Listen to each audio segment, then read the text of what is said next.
Really, the way I became involved in this was started out in the early afternoon, around probably 1:30 in the afternoon, and I received a telephone call from the mortuary officer out at the Walker Air Force Base, Army Air Field Base, and he was inquiring about what would be the smallest possible casket that we could get that would be hermetically sealed.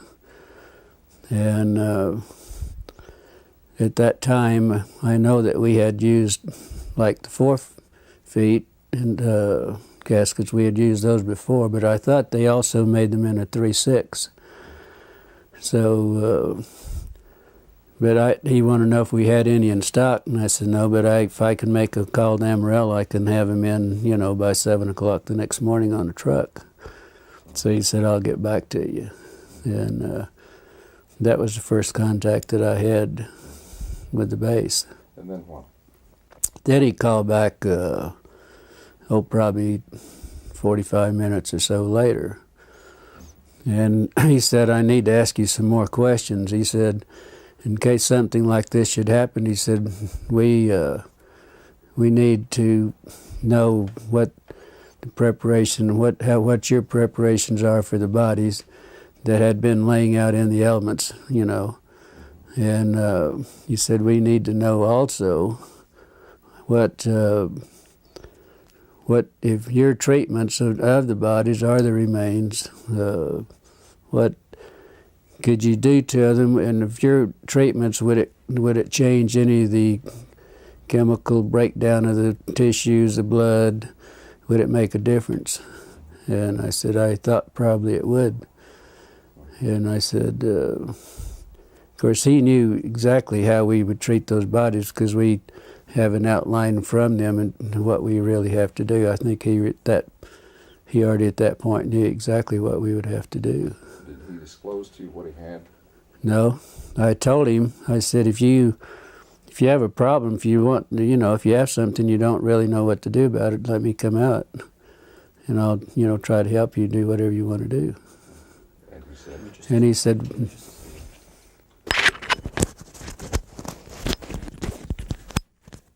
okay. And he said, no, he said. Let's just back up just a minute there.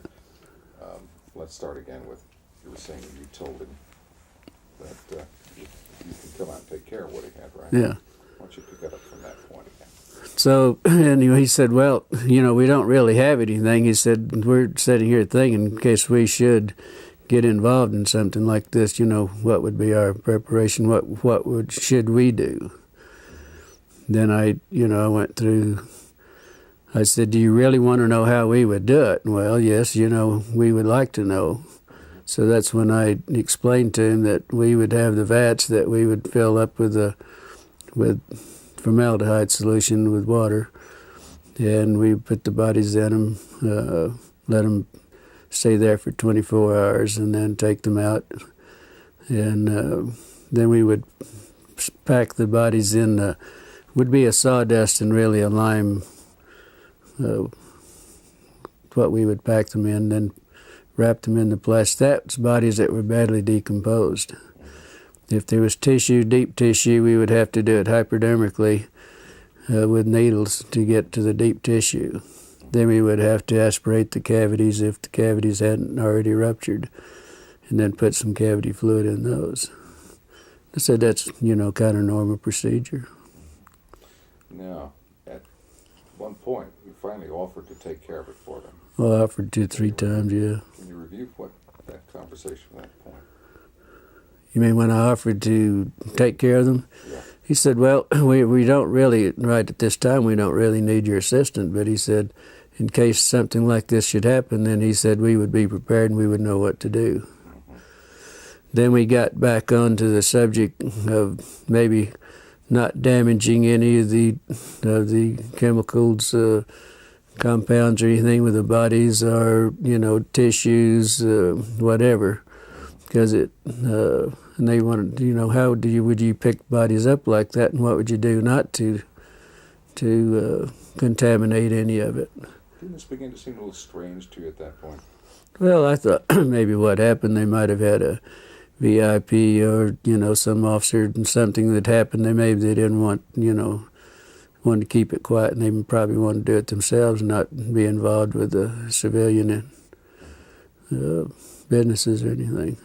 So after these conversations, you were curious, and you went on out to the base, as I understand it. Can you review that? Well, no, I didn't go out to the base.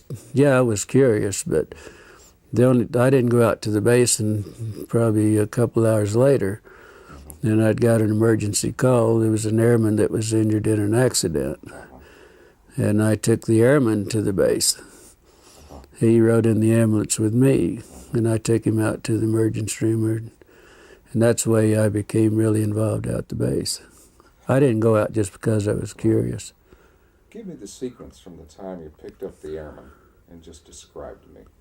Well, when I got the call, I left the funeral home, and the ambulance went to the scene of the accident, picked the airman up. I did not place him on a stretcher because he had a head injury in the nose. I think his nose was fractured. So I did some minor first aid, and then he sat in the front seat with me all the way to the base. When we got to the base, then he walked into the emergency room. I didn't have to take him in. They didn't bring out a gurney or anything. He just walked in on his own.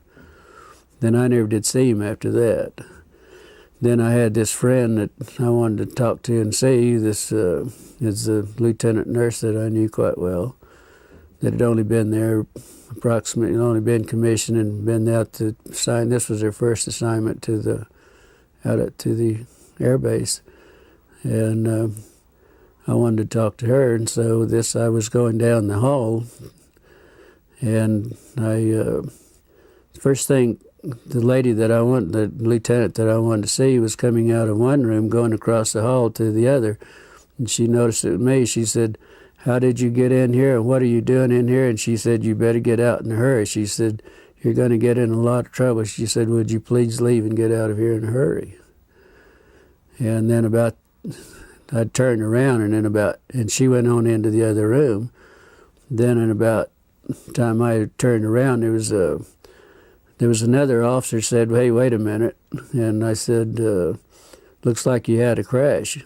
He said, "I see there's some, in the ambulances out there, I see a lot of wreckage." And I said, "Where was the crash?" And he said, "There wasn't any crash." And he said, "Just wait a minute." And then he said, "Wait a minute." And I, stood there for a minute. And he turned around, and evidently he must have waited for somebody else to come out because there was another officer coming out. He said, "This man says there was a crash out at the base." He said he wanted to know he was inquiring about our crash. And this was when I encountered, he was a red-headed officer, and very nasty, very rough. He said, "You did not see any crash. There was not any crash." And he said, "You get the hell out of here, and you didn't see anything, and you don't talk to anybody." He said, "You're going to get in a hell of a lot of trouble." And I said, "Look, I'm a civilian. There isn't a damn thing you can do to me about it." He said, "No, but somebody might be picking your bones out of the sand." That's when he made the remark there. Then there was a black sergeant that was standing beside him, and he said, "Yeah, but he would make better dog food for our dogs." Of course, I didn't understand that, but my father happened to be an old trapper and for a hobby and everything. And I said, "My father uses guys like you for bait in these coyote traps." And then there was two MPs that joined me took me outside, and each holding me by my elbows, and they escorted me out back to the ambulance and followed me all the way back to the funeral home. Now, as you were entering the hospital, you saw something in 3 trucks. Yeah, because usually where I parked, there was 3 field ambulances parked in the area where I usually park, where we back up to the ramps. So I just pulled up to the side in front of those and parked out in the front, and the airman and I got out and walked in. So when I got up, went up the steps and up the ramp, and I was walking, going into the emergency room, I noticed that the doors were open, but what was odd about it, there was an MP standing beside each one of the vehicles in the back, just standing there. And the doors were open. Naturally, I was curious, and I just happened to look in. That's when I saw some debris, or it looked like parts of a plane or something, that they hadn't had a crash. Because I've seen them do this a lot of times, bring in pieces and the old ambulances in. Can you describe the debris? Yeah, I noticed in 2 of the ambulances there was some debris that was probably 2.5 to 3 feet, long and probably high, that was propped up on the side of the ambulance there. They were kind of in the shape of maybe like a half a canoe. They were like the front part of a canoe. And, it looked like it might be aluminum, but it looked more like the metal looked more like stainless steel that had been heated. It was blue, kind of a bluish tint to it. But what was odd about it, it looked like around the curved part in the front of the canoe, there was some designs or something. It kind of reminded me of maybe some Egyptian signs or whatever. And it was probably about 3 inches in high, and probably the length of what the wreckage I saw, it looked like it was the length. And the same thing was in the other ambulance too. I mean, I saw practically the same thing. The pieces that were practically the same size, and the insignias looked like whatever that might be was part of the wreckage. How did your friend feel about what she saw? Well, I didn't know really until the next day. And I called out. I kept trying to get a hold of her because naturally I was curious and I wanted to know what was going on. And so I called out the next day, and then probably around 11:30, she said, "I know you've been trying to get a hold of me, but I haven't been available." And she said, "Why don't you meet me at the officers club? If you have time, meet at the officers club, and we'll have lunch. And I want to talk to you." And the funeral home we had at that time, we had some of the businesses there had an associate membership to the officers club, and our funeral home had that membership, and also had a card to identify myself and what business that I was, associated with. So I had no problem. One time I'd go to base, all I had to do, a lot of times if it was in the evening, I'd have to stop and sign a visitor's and get a visitor's pass and then turn it in when I left. But it was no problem going out there. So I went on out and met her. Beg your pardon? Tell me about lunch.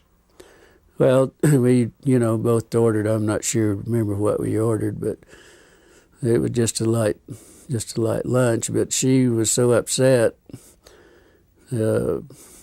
She looked like she's, in shock is what she really talked like and looked like. And she said, I said, well, I was just curious. The only reason I want to talk to you, I was curious on what happened.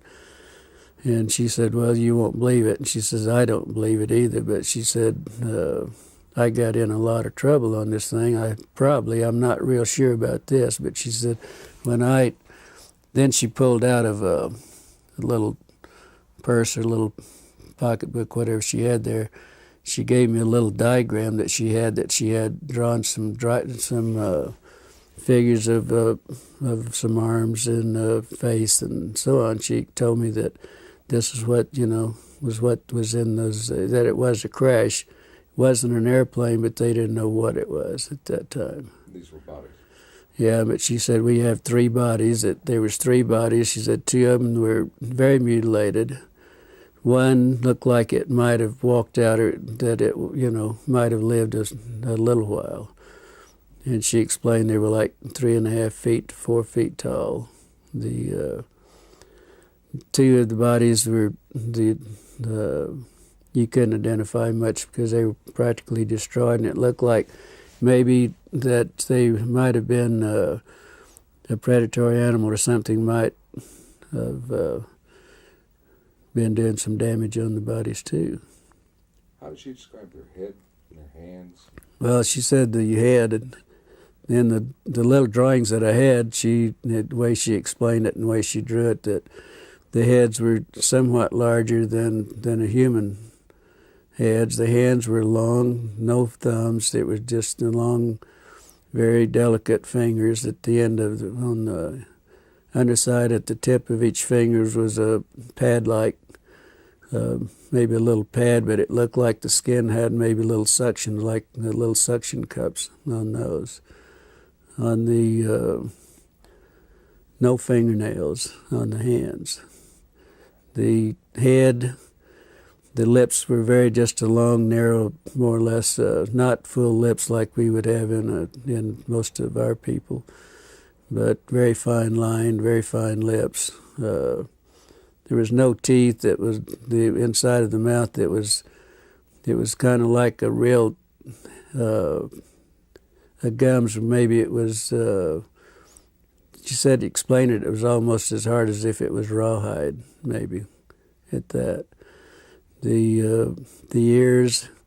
There was only 2 small orifices on each side of the head with looked like a couple of small lobes that might cover both of those, but there was not a protruding ear. And also that the nose, there was only 2 small orifices in the nose. There was really no nose that was convex. It was all just flush with the face. Was she emotional about all this? Very much so. Very emotional. She would have to stop and drink water every once in a while, and also she never touched a meal. All the time we were talking in an hour and a half that we were there, she never touched her meal. Any other demonstrations of emotion? Indications of how she was upset? Well, just, every once in a while she'd go like this, and wringing her hands, and she said it was the most I've never been so horrified in my life. I've never seen anything so gruesome in my life. I've never smelt anything that smelt worse in my life. And she told me that when I saw her, she was leaving the room to go to the bathroom because she was deathly ill and was going to throw up. Did she recognize any of the doctors by the examining the body? She told me, she said, I asked her that question, which of the doctors, and she said, I don't know that I knew them, and that was her answer. So, but she said she walked in the room and they said, hey, we need you, you need to help us. And that was the way she became involved in it. And then she got ill. The doctors also became very ill. They would have to do a little examination, then they'd have to leave and go sit down, and then they would come back and do a little bit more. It was that bad. After your conversation with her at lunch, can you describe what happened next? How you were unable to see her again, and how you learned the... Well, yeah, we'd visited a while, and then I had to get back to the funeral home, go back to work, but then I never did see her after that. And I called out the next day to see how she was feeling, and they told me that she wasn't available. Then I wouldn't be available that day. I called the next day, and they told me that she'd been transferred. And it was rather odd because she'd only been at the base less than 3 months. That was her on commission less than 3 months, and that was her first assignment. So it was rather odd that she would be transferred out, within 3 months. So later on, you attempted to. I guess you got a letter.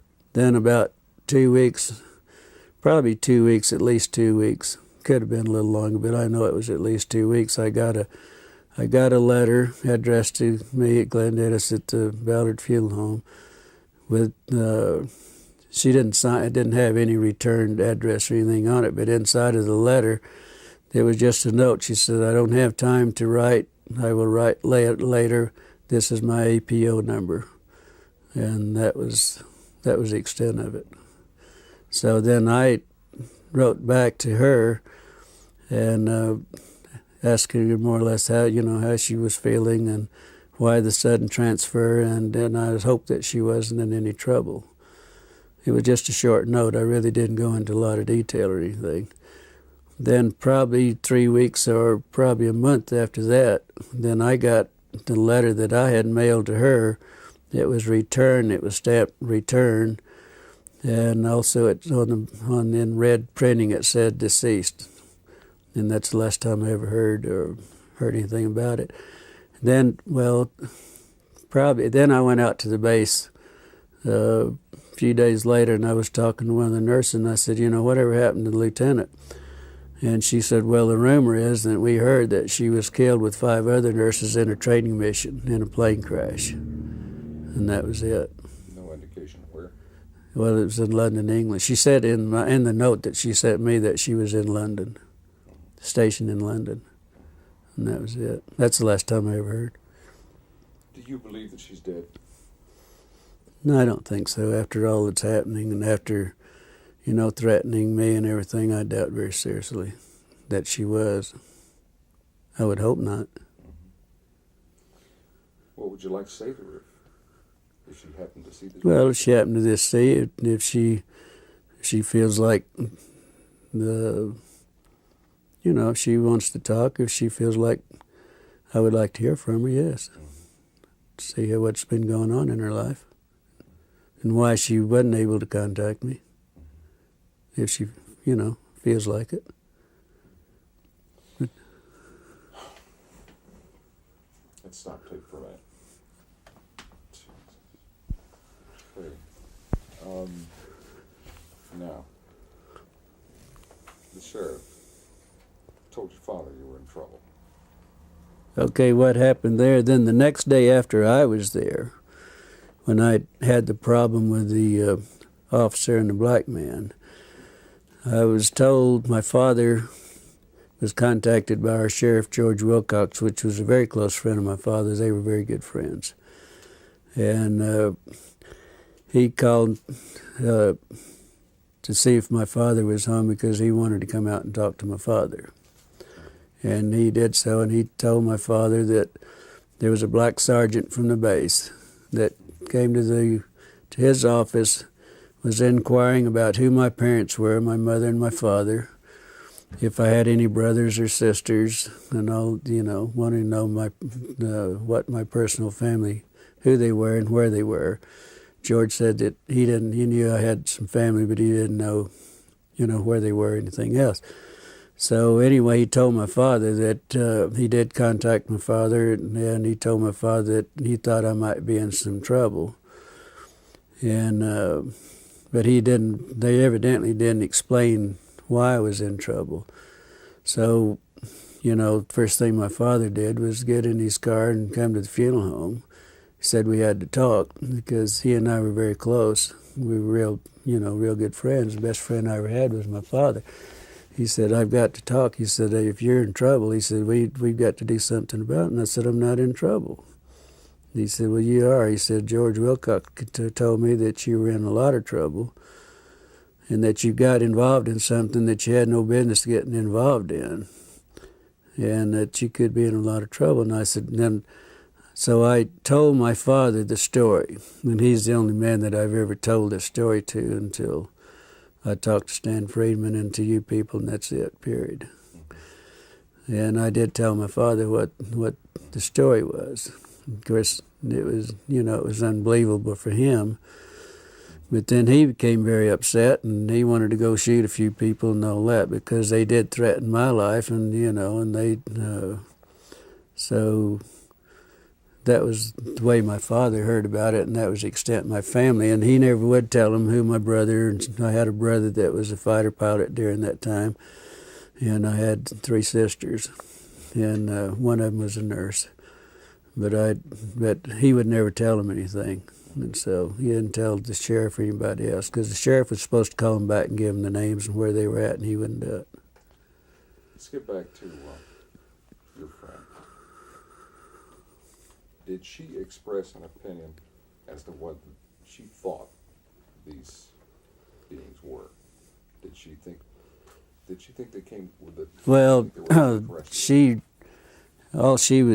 only remark that she ever made was that they definitely weren't humans as we know humans, but they could be from another planet. Or the doctors were explaining this, that they couldn't be from our planet. They had to be an alien. It had to be something else, but not in our planet. She had a phrase she used to describe how they looked to her. You remember that? You were telling me? Like little black Chinamen?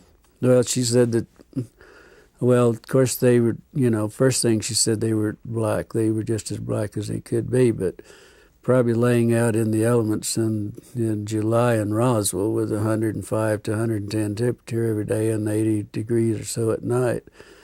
I mean, that wouldn't be uncommon, because we picked up a lot of sheep herders of people that have been found dead that's laying in the desert, for days and bitten by rattlesnakes or whatever. And they do turn, as black as they can. And I know exactly what they were talking about, because, with the smell and the odor being so drastic, because this is a very unpleasant situation, And let's talk about their eyes. How did she describe their eyes? Well, she said that, of course, their eyes were set back into the skull. Oh, and it was I thought it was interesting also that she said their skulls, the doctor said their skull bone structure wasn't like ours. It wasn't actually a bone. It was probably a real heavy cartilage. It looked more or less like a newborn baby. The skull was very pliable. You could mash on the skull and it would, it would give. And so the bone structure, bones not like our bones, it was our skull and everything. What about the bones in the hands and arms? Said very fine, very delicate. The arm bones, like the radial and the ulnar and in the arm, that was so fine that he doubted if they could lift. She said they doubt if anyone at that size and the arms at that could lift 50 pounds on the earth or anywhere else. They doubted they had that strength.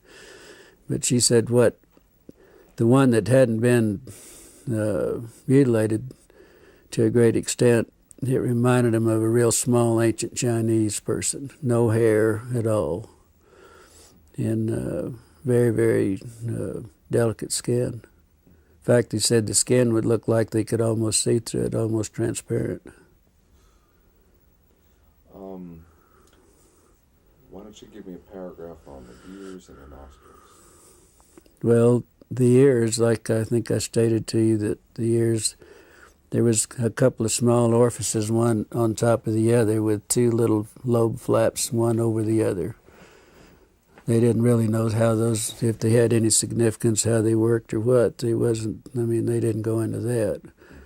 The nose was only a couple of very small orifices, holes right there, just above the lip line. But it had, there wasn't anything covering it. And it was just like two small indentations there, and that was it. Said it was very unusual. Does anyone else, Don, Carol, do you have anything that you think you're we talking should about add? the hands. The hands. Yeah. Describe the hands. The hands, well, there was one hand. There was one hand that evidently wasn't attached to the arm. And she said that where she got sick and left the room was that this doctor had the long forceps and picked the hand up and turned it over. And that's when they noticed that there wasn't any thumb. None of the bodies had any thumbs or anything. They were just long, very fine, very delicate fingers, no fingernails. But right at the tip of each finger, it looked like there was a pad. And in this pad, it looked like it might have had very small they were like little suction cups, but very minute suction cups. The doctors, that's the way he explained it, that was looking at it. Let's have tapes right now. Okay. We need to get the arm as well. Okay, yes, the Which arm. goes with that. We need to go about the arm. Really? In the magazine we publish, and with the pads at the tips of the fingers. Maybe you can get Can you get a copy of them? I can send you a copy. I'd be happy to. It's amazing. It all fits together. That's the And thing. they would It not just have fits known together. about Obviously, it wouldn't know about your information. Yeah, well, see, I've never vice versa. discussed this with anyone. My father was the only person I really ever discussed this. I didn't discuss it at the funeral home or anything else. I never discussed it with any of my family, period. I never have until I met Stan Freeman 2 years ago. It's the first time I ever discussed it. Would you have an interest in some dubs of testimony that we get from other people here? I'd be happy to Oh, see I'd the love tape. to, yeah, but I'd love to. I'd like to have a tape of mine also, if you Sure, don't. absolutely. Of course you we can know. do that. Maybe we can send you two, one for each hand or My, something. my daughter said if I want a tape of this and I want to keep it, and I want it in the family. But We'll make you up. yeah, I would love to, whatever. If you guys feel comfortable, I'd love to, have some tapes of whatever, Absolutely. I We've would. got quite a few that we could probably run off. What you have VHS or beta machine? Tape? I'll see to that we get some dubs of other people's interviews. I just go to Kmart or wherever and buy the. I think we have the tape going now. Why don't we start with the thing? How they Well, replaced. we talked about the hand, so for continuity, it might be good to go to the Oh, arms. this will all be edited anyway, but we can start wherever you like. You want to go with let's start with the arms, okay? Anytime. Oh, we don't forget the camera. Seeing if he was ready. It's not there. Yeah, It's not there. that's all right. But you were asking me to describe the arms, and this was another thing that the lieutenant brought out, that it was very the difference between theirs and ours, that from the wrist to the first joint here, that it was probably 1.5 times longer than the top part up here. It was very odd looking. It was very odd, she said. And the very small arms, very small. Bone structure? Bone structure.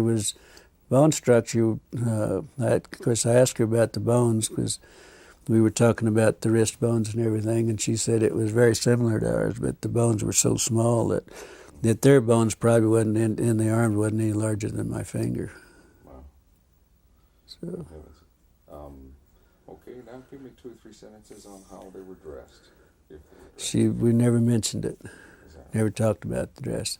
Did she say anything about sex, or was she able to determine? She said she really never. She was so sick and everything that never even entered her mind. So that was it. I guess not. No way to determine the sex of the beings then.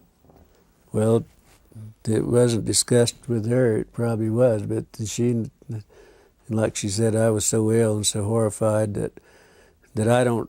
She said. She sat up all night, and she knew I was going to be real concerned. Knew I was going to be on what happened. She knew that I got in trouble probably, and she drew that. She sat up and made little notes on the back of these little prescription pads, and that's what she had her notes made out, and that's what we discussed, particularly what she had.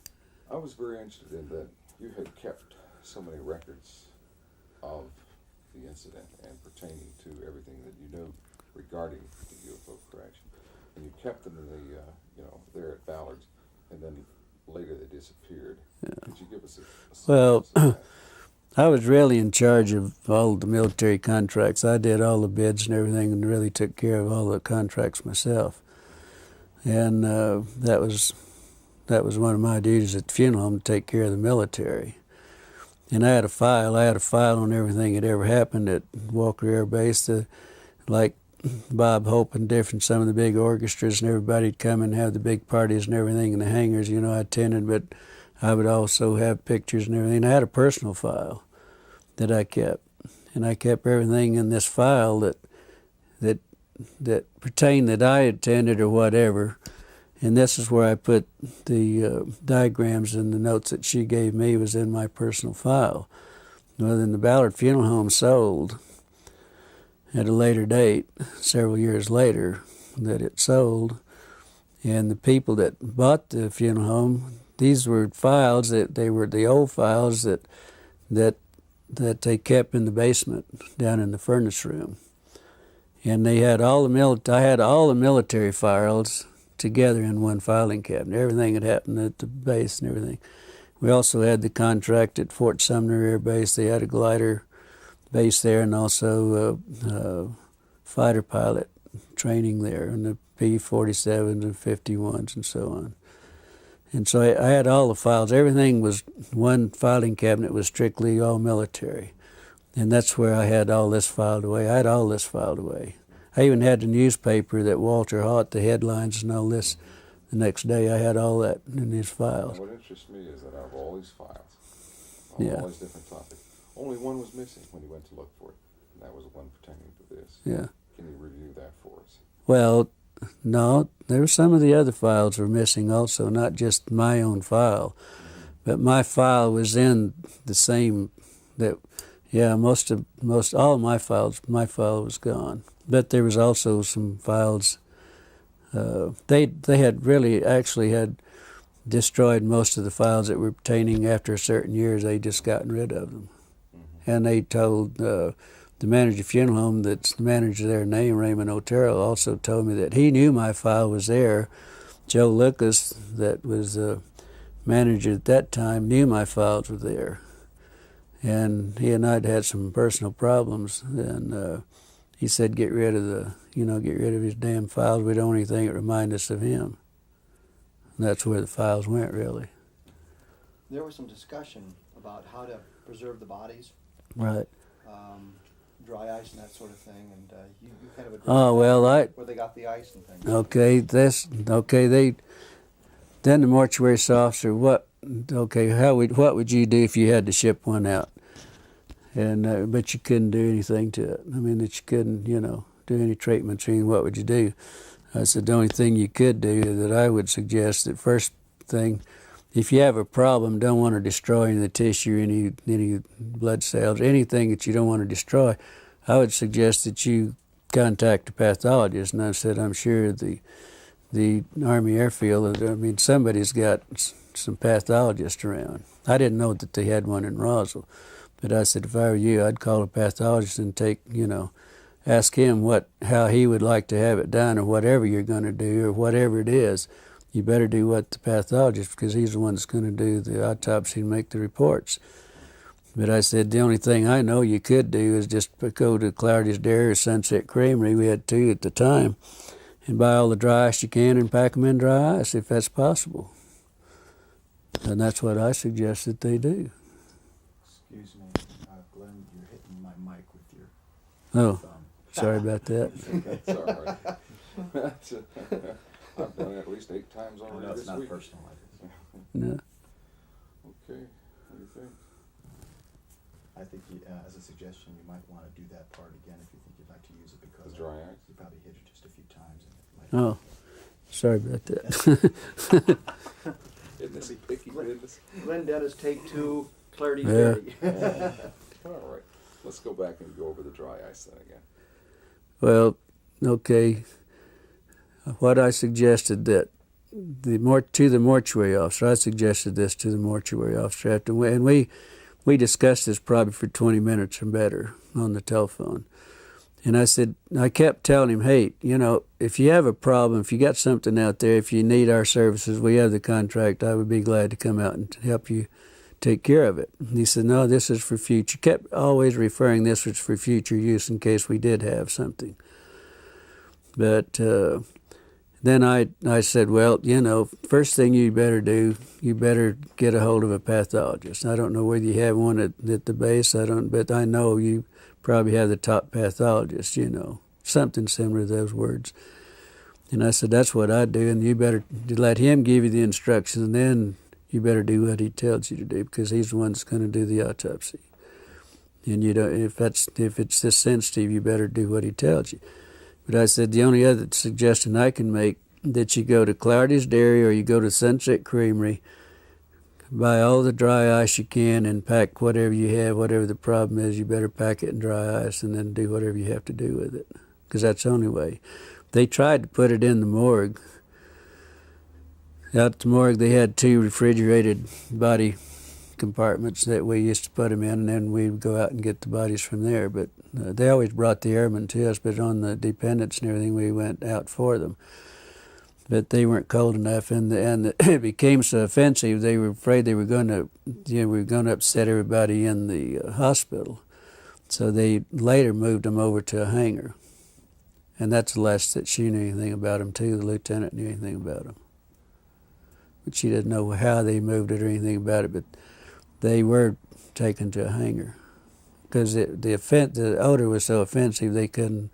That, like they said, it was upsetting everything. That's great. Fantastic.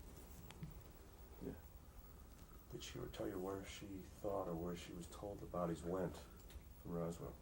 I'm sorry. Where the bodies went from Roswell? Did you know where they were shipped out? Did you know where they went? She didn't know. You never, She never told me. She never mentioned any, never suggested them. no suggestion whatsoever.